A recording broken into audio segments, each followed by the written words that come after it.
This is well placed, this talk, since a lot of the explanatory work has already been done for me by the previous speaker. So, just before I begin, thank you to the organizers, and thank you to all of you for sticking around for the last talk. In this paper, I add to the stock of reasons about why you should be a Humean about laws. And the way I do that is by addressing a particular argument against Humean laws, which exploits the role of models in science. And pretty unimaginatively, I've called it the models argument. As I go on, I'm going to argue that it's guilty of a relevance fallacy and should therefore not move you to reject the Humean view of laws. And after that, I'm going to look at ways in which proponents of those arguments can try and rectify the relevance fallacy, and I argue that they don't work either. So again, much of the explanatory work has been done for me, but just a brief introduction. What are physical laws? As I'll characterize them, Humeans will say that they are nothing over and above best descriptive regularities. This man pictured, David Lewis, as one of the great proponents of that view, with his best systems account, which was explained very well by the previous speaker. And as I'll characterize them, anti-Humeans wish to say something more than this. They are something over and above best descriptive regularities. So anti-Humeans have appealed to the role of models in science as a means of falsifying the dictum that laws supervene on facts. I'm going to call the following template the generic models argument, and it goes like this. Multiple incompatible sets of laws may share some one model that was spoken about in the previous talk. Consequently, there are possible divergences between the goings-on as a world and the laws of that world. And such divergences are prima facie counterexamples to supervenience. Now, I apologize for the long quote, but I do need it. This is Tim Maudlin articulating this generic argument. Every model of a set of laws is a possible way for a world governed by those laws to be. And the expression governed here is quite important. Then we can ask, can two different sets of laws have models with the same physical state? They can. Minkowski spacetime, the spacetime of special relativity, is a model of the field equations of general relativity. In particular, it's a vacuum solution. So an empty Minkowski spacetime is one way the world could be if governed by the laws of general relativity.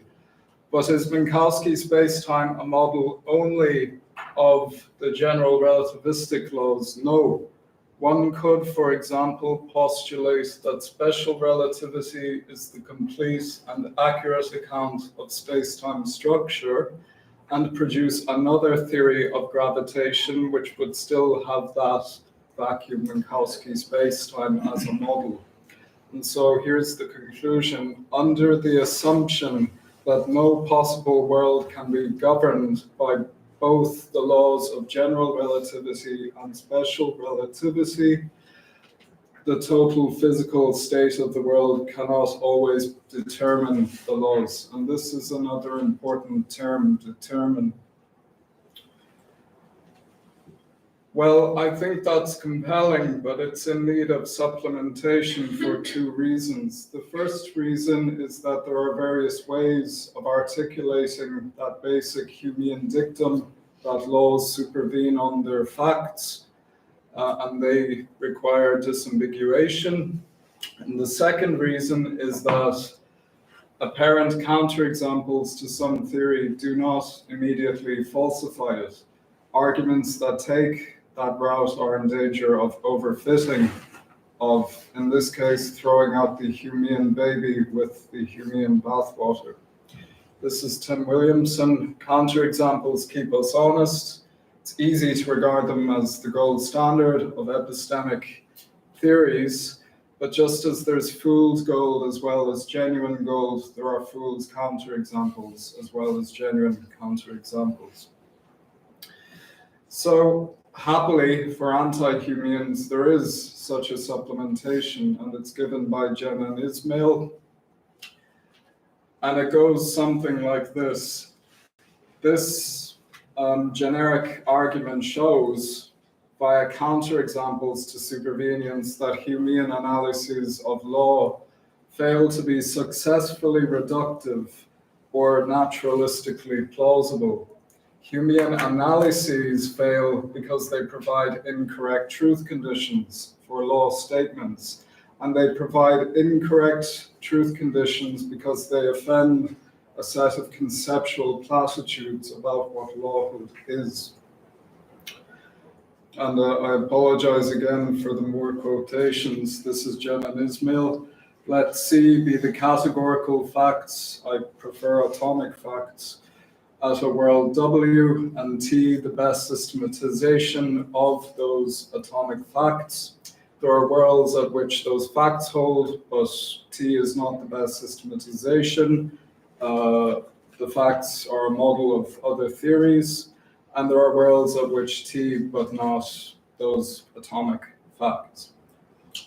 And this is supposed to be quite a significant thing, because it means there is a modal gap between the facts about laws and the mosaic facts or the atomic facts. It's part of the logic of those concepts, the concept of law, embodied in the norms that governs inferences with it. In physical contexts, to say that X is possible according to a theory T, just as to say that there is a model of T in which X is the case. And we can show that there are models in which they diverge, basically. That's the general idea. And so what are the conceptual truisms that the truth conditional analysis offends? Well, the first one would be, well, no one that doesn't recognize the possibility of regularities that are not laws is a competent user of the notion of law. The second one is the content of claims about laws clearly distinguishes them from any set of claims about actual facts. Maybe. And then the final one, and I should note that Professor Ismael asserts this, it is not explicitly argued for at any length. To say that L is a law is to add something to the claim that it is an exceptionless regularity. So, if it's not obvious, I think this argument depends on an unnegotiated governing conception of lawhood, and it falsely ascribes to Humeans the task of providing analyses for that concept. And I think this forms a relevance fallacy, an ignoratio elenchi, in two respects. The first respect is if it is directed to Lewis, where I think it involves a fundamental mischaracterization of the analytic project of analyzing laws according to the best systems account. The second side of the ignoratio applies to Humeans in general, where I think it falsely attributes to us a view which we do not and need not endorse, namely a commitment to a project of conceptual analysis, and once again, a governing conception of lawhood, which we must provide analyses for. So the first side of the ignoratio goes like this.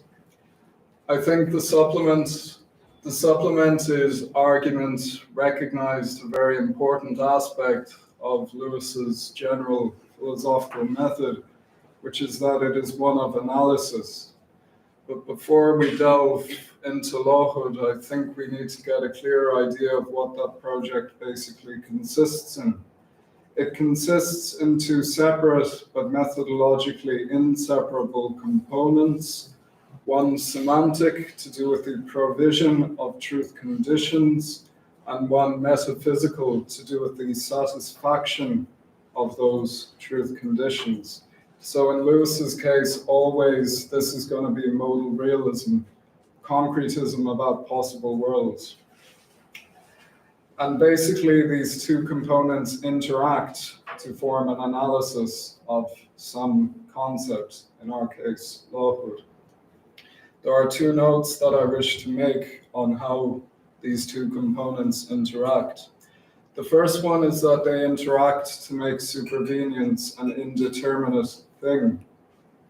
And this is illustrated in a nice vignette in the Plurality of Worlds, where he's talking about psychophysical supervenience, supervenience of mental properties on physical properties. If, as a materialist, I say that mental facts are entirely determined by physical facts, I needn't insist that mental facts are entirely determined. I can admit that there's no right answer to the question whether fuddled Fred loves or hates his father. What would make it so that he loves or hates is that one or another eligible assignment of content would best fit the physical facts. What the physical facts make true is not really that he loves or hates, but rather that he is in such a state of indeterminacy that cannot straightforwardly be called one thing or the other. So in other words, the assignment is for the semantic component to do. And the moral from this really is that indeterminacy just by itself does not falsify the supervenience thesis. That was the first comment. The second note is the best systems account, as I'm schematizing it here, a little bit differently to how you did, is a semantic thesis. It is a law that S is true at some world W if and only if S is an axiom in the best systematization at W. And it's important not to confuse this with the metaphysical thesis of Humean supervenience. They're not the same thesis, because Humean supervenience is contingent. There are worlds, Lewis worlds, where it does not hold. And what this means is that the generic models argument by itself is consistent with the plausibility of Humean supervenience in our own world, because there are worlds where it fails. So what the task of the models argument is now is to show how this semantic thesis, the BSA, is incorrect. So I think Lewis is entitled to write off the model scenarios as what I'll call coincidence worlds. And what coincidence worlds are a little bit like the little story about Fuddled Fred. They're mass cases of semantic indeterminacy. So unfortunate as these worlds are for the theorists that inhabit them, they are logically compatible with BSA as an analytic project. And to see how that is, we need to remember how the semantic component of Lewis's method works in tandem with the metaphysical component. For every coincidence world, there's going to be infinitely many others where the truth condition holds without radical indeterminacy. In other words, there'll be reaches of the universe where it doesn't seem to work so well, but there will also be infinitely many others where it does work. Now, there's a quick response to this. Coincidence worlds should be impossible. They're unlovely. But in order to make this case, and in order to insist on this, you have to insist on a hard gnomic must. And again, this is to go back to the governing conception. To say that L is a law is to add something. It's to say that it's something over and above best descriptive regularities. And remember from the start, this is exactly what Humeans want to reject at the outset. So in other words, it's question begging. The second side of the ignoratio, I said, is if this argument is directed to Humeans in general. So David Lewis is a Humean, but not all Humeans are David Lewis. Not all of us want analyses, right? We don't all want to provide conceptual analyses of lawhood.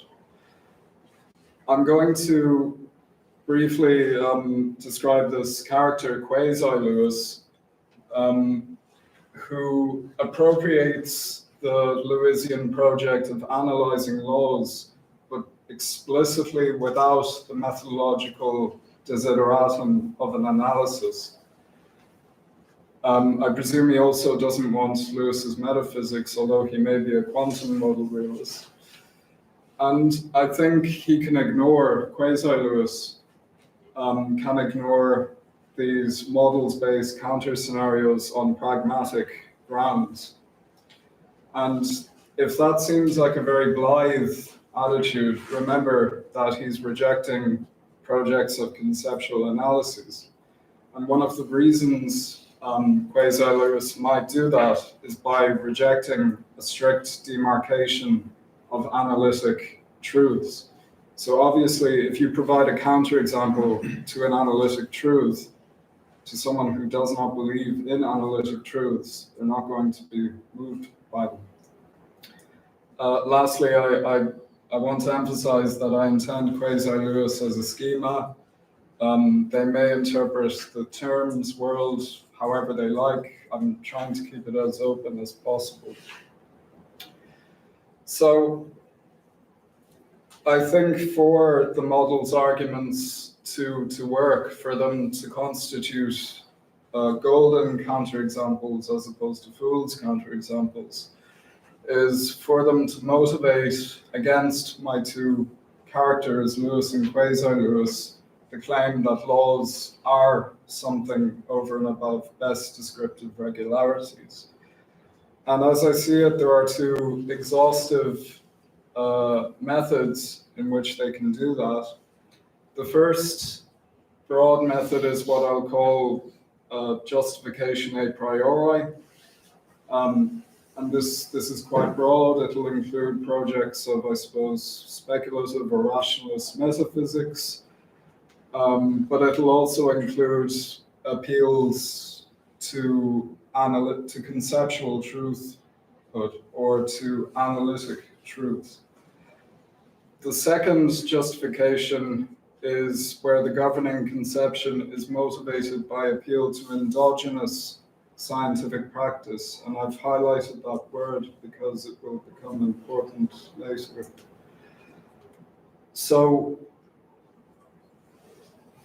this a priori strategy is just saying it's analytic that laws govern. It's a conceptual truth, or perhaps a gnomic intuition that laws are something over and above best descriptive regularities.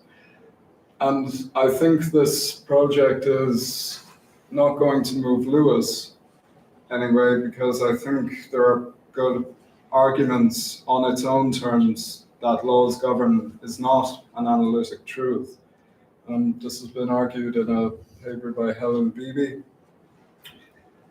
But the case is slightly different for my character, Quasi-Lewis. They are going to be unmoved by projects of conceptual analysis implicator. And if you're wondering why do they reject those projects? Well, there are various reasons. The one I mentioned is that they don't think there's a sacrosanct body of analytic truths. Or they may go, for example, Williamson's way and just say that conceptual analyses are just not fruitful projects. Or, as I've ascribed to Lewis, they only, when they are successful, they come with great costs elsewhere. And finally, I don't think that this should move proponents of the models arguments either. And the reason for that is that one of the virtues of the supplemented argument was that it was naturalistic. And there are many ways to characterize philosophical naturalism, but one of the common themes is that you should not appeal to extra scientific sources of justification. And I suppose reflection on our concepts is in some way an extra scientific form of justification. The real live option, I think, is to justify the governing conception as an endogenous feature of scientific practice. And this term is due to a paper by Williamson, where he distinguishes endogenous occurrences of modality in the sciences from exogenous occurrences. An exogenous occurrence would be what he calls a modal gloss. It's just sort of a modalized way of speaking that we use. For example, when we say this must be the case, this must happen. The challenge really is to show something built into the content of scientific theories, which requires us to adopt a governing conception of laws. Just briefly, if you're wondering what kind of criterion, what kind of example would I have of an endogenous occurrence, it would be mathematics. So the syntax of science, if I can say that, does not contain laws. It contains equations, minus the vernacular of science journals. It's an extra step to say these things are laws, and then it's an extra step to say that they are governing. And so my resting case is going to be that there is no non-circular way of justifying it. Philosophically, it can be proven with finitely many observations. That's okay, you might say. We don't have proofs of most things. Sociologically, it's not obvious that practitioners themselves endorse it, but that's okay, you might say. Just because they don't explicitly say that they endorse something doesn't mean they don't implicitly. But here's where I think it's quite serious. As far as I know, no pro-governing arguments in philosophy meet this endogenous constraint. And since this is quite a bold thing to say at a workshop called Necessity and Possibility in Science, I'm going to look at a couple of existing arguments. They deserve answers, and before ending the talk, I'll give mine. So the first is this general idea, you see it in various places, is that without the governing conception, we cannot differentiate lawful from accidental regularities. And I suppose the answer to this is that Humeans can account for it. They do it abductively. They confer the status of lawhood onto the best regularities. And the situations where this objection profits from resemble these sort of Cartesian scenarios where, say, all of the phenomena of some well-established law are just improbably huge coincidences, say, conjured by an evil demon or something. And my point, I suppose, is that these scenarios are only raised in philosophy classrooms. They're not really part of science. I'm being slightly unfair here because you could say that the models arguments themselves do constitute such cases. But remember, I argue that they depend on the governing conception of lawhood. So in order for them, in other words, you can't justify it without assuming it, if this makes sense. The second case, I think, is more interesting. So a naturalistic defense of the governing conception may stem from replicating in metaphysics what Nina Emery calls a pattern explanation principle in the sciences. And this is where a number of historic instances in the sciences have shown that positing strange entities has been an expedient choice. And the idea then is, this is Emery, even if governing laws strike us as surprising, as strange, just as the neutrino struck Pauli, even if we know as little about laws as Faraday knew about the electromagnetic field, or as contemporary cosmologists know about dark energy, we still have to accept governing laws, the kind of laws that can provide metaphysically robust explanations into our metaphysics. To do otherwise would be a violation of duty, the idea is, as naturalistic metaphysicians. So the trouble with this analogy is precisely that it is an analogy. Unlike the neutrino, the electromagnetic field, or dark energy, the governing conception is not shown as an entity posited for theoretical expedience in any scientific, that is, non-philosophical context. As Emery says, it's only in response to this question, what explains the pattern in a metaphysically robust way, thank you, that the governing conception can be motivated. But my point now is that a metaphysically robust sense of explanation is an extra scientific desideratum. It's not really a part of theoretical science itself. To put the point more bluntly, I mean, it's do you get lab technicians who come in and say, well, hang on, have you interpreted the laws as governing? Or otherwise your experiment, they won't work. That doesn't quite happen. And it's on that final note I'd like to hear your comments, since I think it's the most interesting one. So just to conclude, we considered the supplemented Maudlin's argument, which I pointed out was a needed embellishment of the more minimal generic argument to do with laws against Humeanism. I argued that it involved a relevance fallacy on two fronts, if directed to Lewis and if directed to general Humeans. And I then argued that attempts to salvage that argument from the relevance fallacies either involved unwanted methodological baggage or circular argumentation. And that concludes it. Thank you.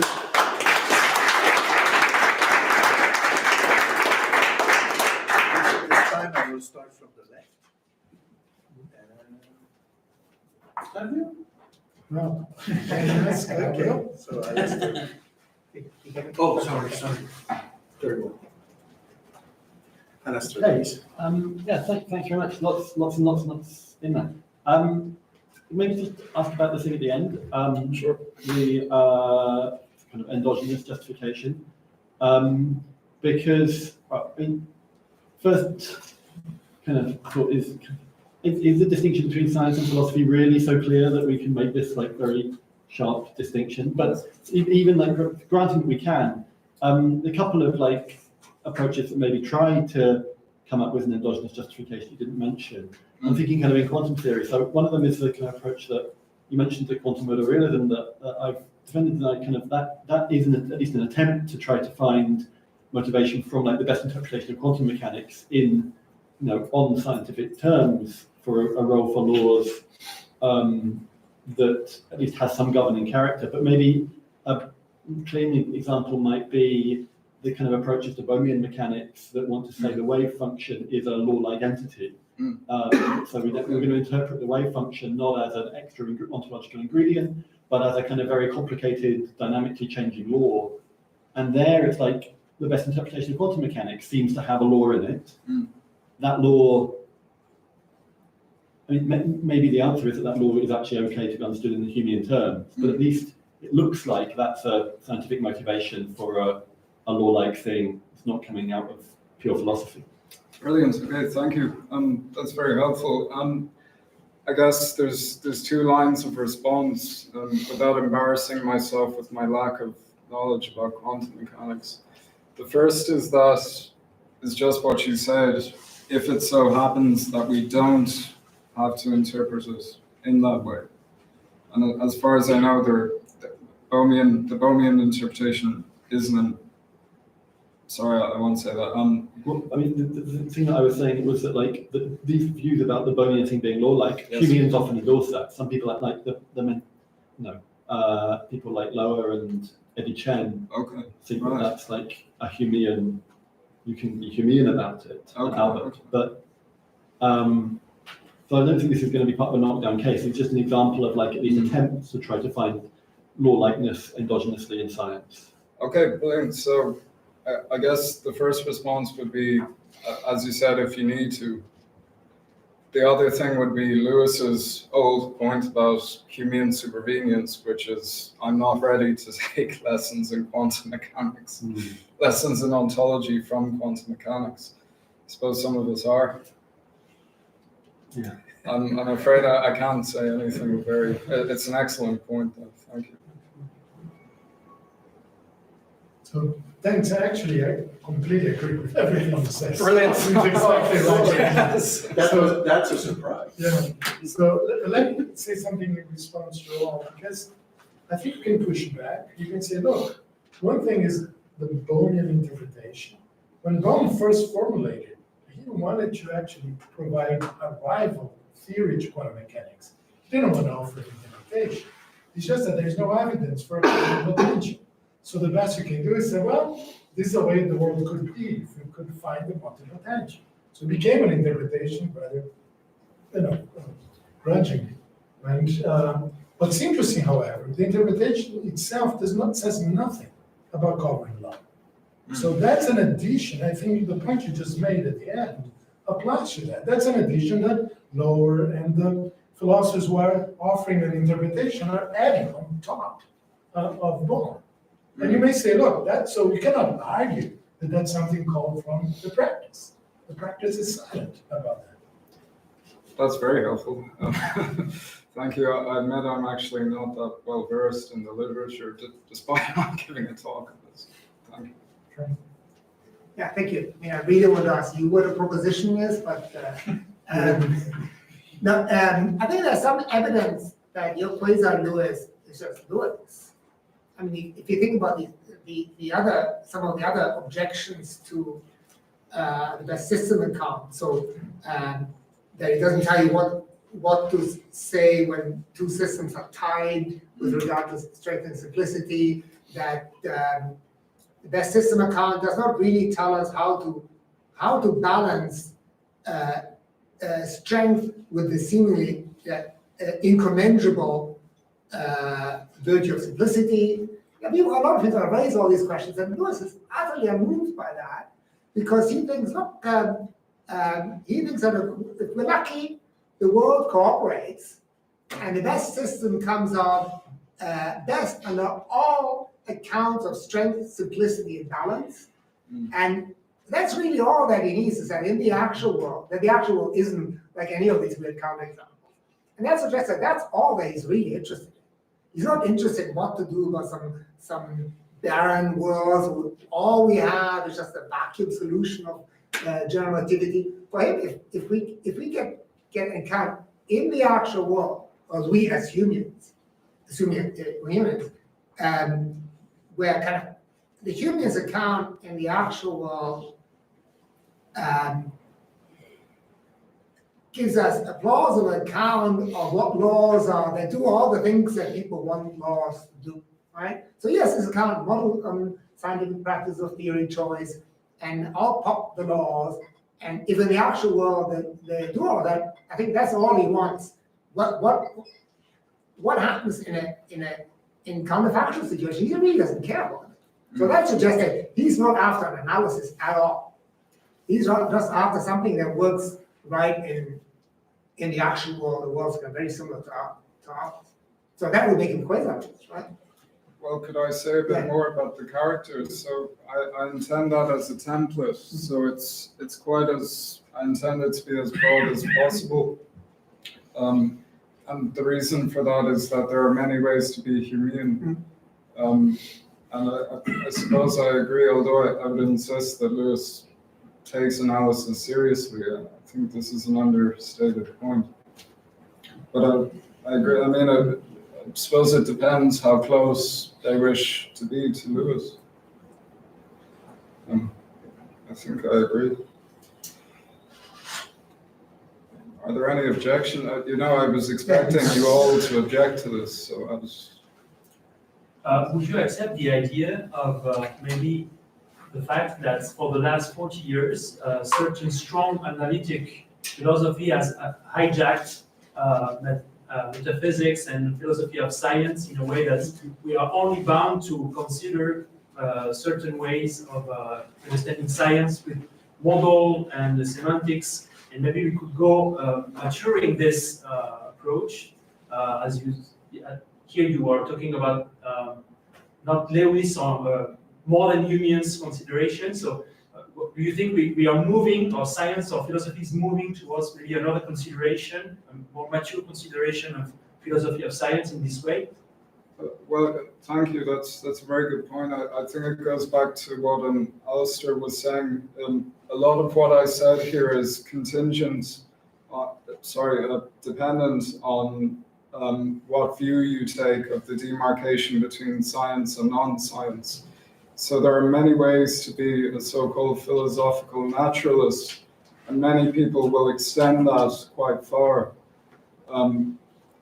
It goes into different views on the structure of scientific theories, for example, the syntactic view, the semantic view, and the pragmatic view. The short answer is that a lot of what I've said here, and this, admittedly, this is a weakness in my own talk, it depends on where you draw that boundary between metaphysics and science. Does that address the question? Yes.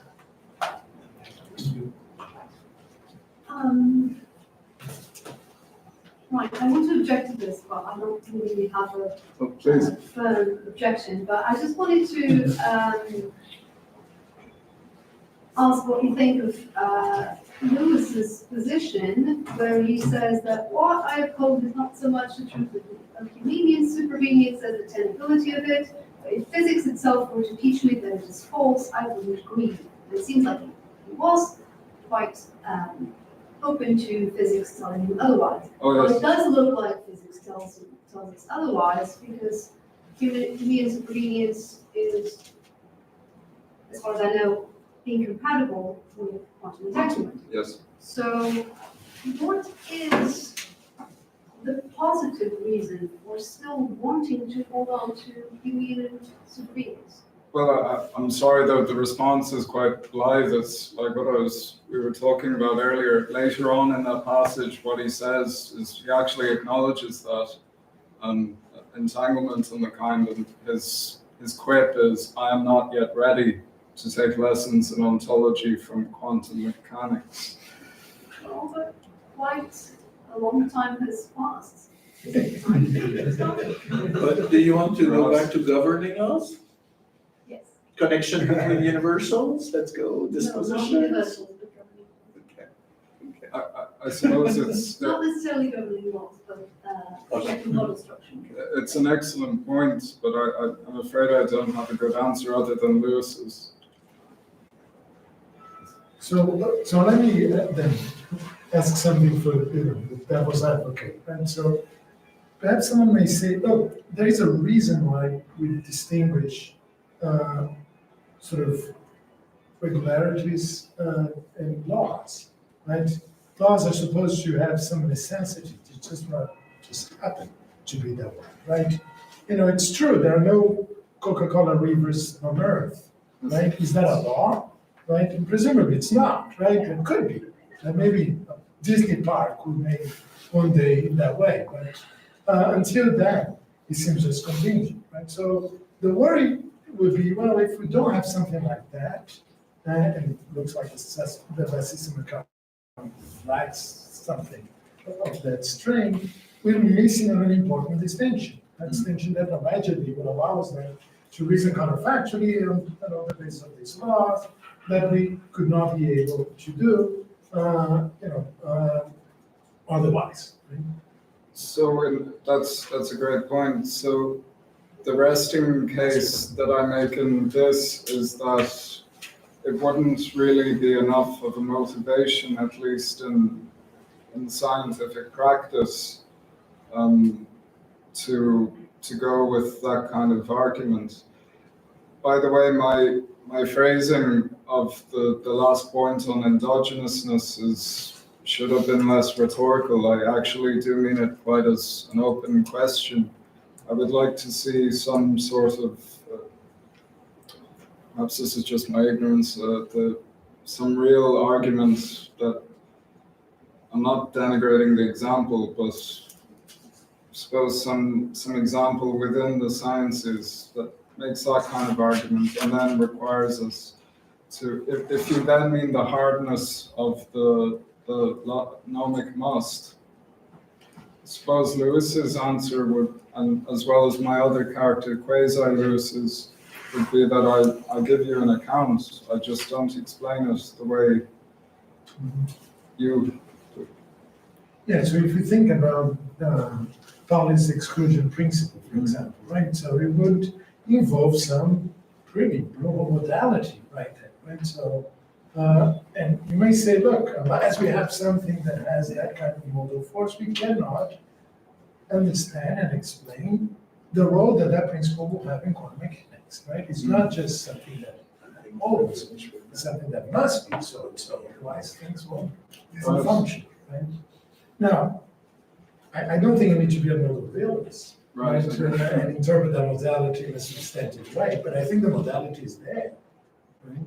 So presumably a best system friendly account would say, well, I'm going to take this as an indication that there are those things even at the quantum level. Yes, it's a great point. I suppose I just need to think about it more. Again, I'm sorry for the very dismissive answers. I do need to just look at it more. Fair enough. Last one, Alastair? So just, this is about the contingency of human supervenience. That's something you kind of dropped in as like, of course, it's contingent because Lewis says so, but I'm kind of wondering kind of where does that leave us? If you're right that kind of there's no good justification for anti-Humeanism, that's going to be true even in the worlds where anti-Humeanism is in fact correct. And so is it like that there's a sort of skeptical scenario where everything is just as it appears to us, but there really are Humean laws, we just have no good justification for believing that there are, and we just have to hope that we're not in a world like that? Okay, Is right. that where we end up? Right, no, that's very good. So tell me if this addresses it or not. I think it would go back to the other thing I was talking about with semantic assignments. So again, in the vignette with Fuddle Fred, whether he loves or hates his father, all of the neurological facts are consistent with both. It's just a matter of our, I don't want to say pragmatic, but it's a matter of semantic decision, which of those we choose. So a thing I've been in, maybe I didn't emphasize enough in this, is that I think for Lewis laws are semantic entities. They're actually not regularities. They're sentences that stand for regularities. And so I suppose in skeptical scenarios like that, the answer would be to appeal to semantics. Does that address the worry? I have to think about that, but I'm wondering why you can't just say, well, actually, it's non-contingent. Human supervenience. Yeah. Okay. Why do you follow Lewis in assuming that it's contingent? It's never clear to me why he thought it was contingent. Well, and I'm speaking for Lewis, and I'm not sure if this is what he would say. He more or less identifies it with materialism, give or take, and he wants to say that I think this is something which just may not have been I do need to think more about it. It's a very good point. But there's clear passage of Lewis where it's clearly against emergence. So it's why everything at all levels must be contingent. He does not want to have an ontological emergence coming somewhere in the mosaic. Why he's like that, I don't know, but he's explicit about that. And it feels like you could ban that stuff and like have materialism contingent even when like the law, like the anti-Humean laws are still impossible. But yes. But how could you have a best system if you have at a certain degrees of complexity, new laws, new properties, new supervenience that have the same necessity relation. For Lewis, it would be interesting, but for Lewis it was clear that, oh my God, this would kill the project, so don't do that. Don't do that. I think just as a concluding note, it goes back to how I see Lewis as someone aiming at an analysis, and this involves the two components, but I need to think about it more. Sure, let's talk about it more.